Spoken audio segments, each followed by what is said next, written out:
Good morning. I'm Mohammed Waqas and this is the BBC News at the time 10:30. We are coming to live from our studios in London, bringing you the latest developments from around the world, from politics and business to sports and entertainment. We have got all the top stories and in-depth analysis to keep you informed. Let's get started with our first story.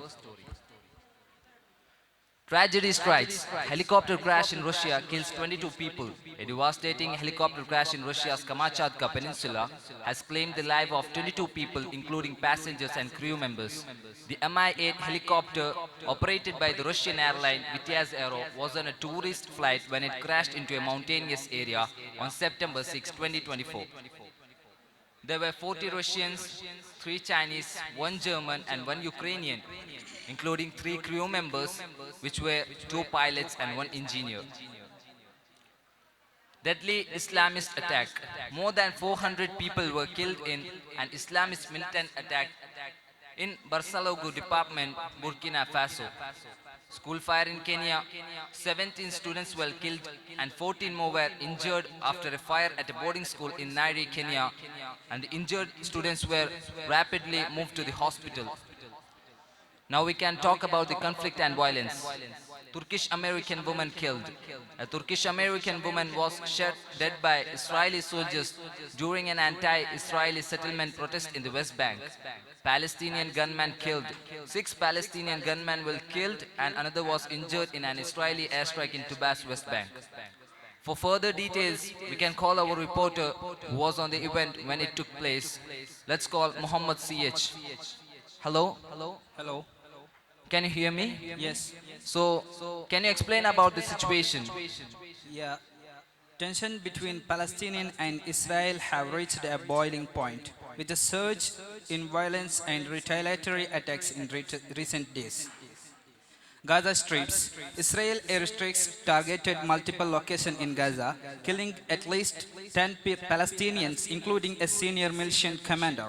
Palestinian militant fired over 100 rockets in southern Israel, injuring several civilians. The Israel military said it was targeting Hamas and Islamic Jihad militant sites, while Palestinian officials accused Israel of war crimes.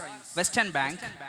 Israel forces killed 6 Palestinian gunmen in Raid, the city of Nablus, sparking a whispered protests.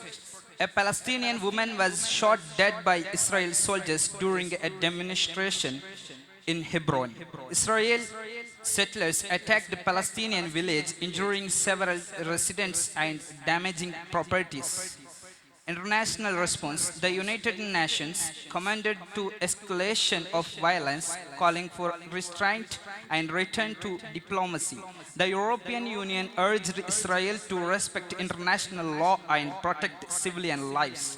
The United States retired to its support to Israel right to self-defense while also encouraging the de-escalation efforts.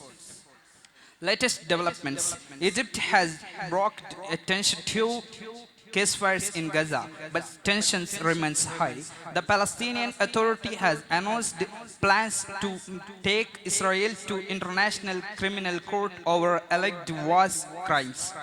Israel has vowed to continue its military operation against militant groups in Gaza and the Western Bank.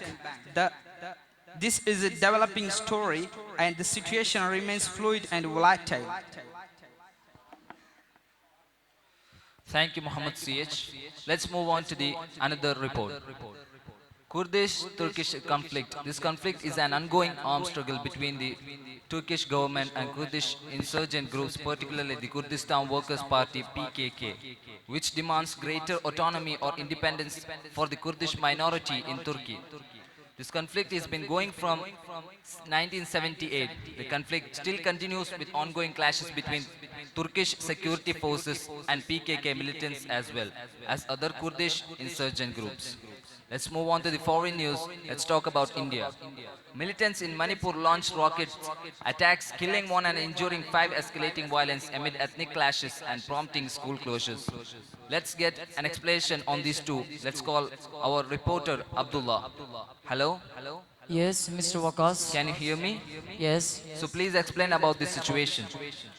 A 70-year-old man was killed and 5 others were injured when a rocket fell on the house of late 𝓜𝓮𝓵𝓵 Manipur's first chief minister, in Bishnupur district on Friday.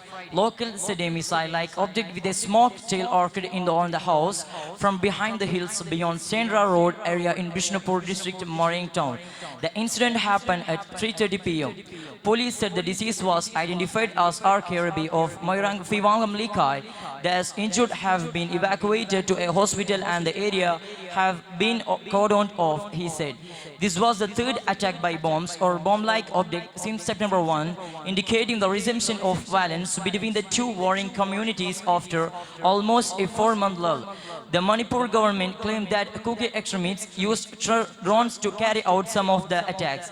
2 people were killed and at least a dozen others were injured during the earlier attacks in Imphal West district. Thank you for the report. Now we can talk about sports. 𝓘𝓷𝓷𝓽𝓮𝓵 loses to Sinner in dramatic US Open semi-final. And in cricket, 𝓘𝓵 gives England upper hand on Sri Lanka. Yesterday, the match held in football. Astonishing win for Italy against France, a 3-1 victory, but their key player Calafiori got slightly injured, who was signed by Arsenal this summer. Cristiano completes another milestone in the win against Croatia. He completes his 900 goals and make another record. That's all for today. Thank you. Keep supporting.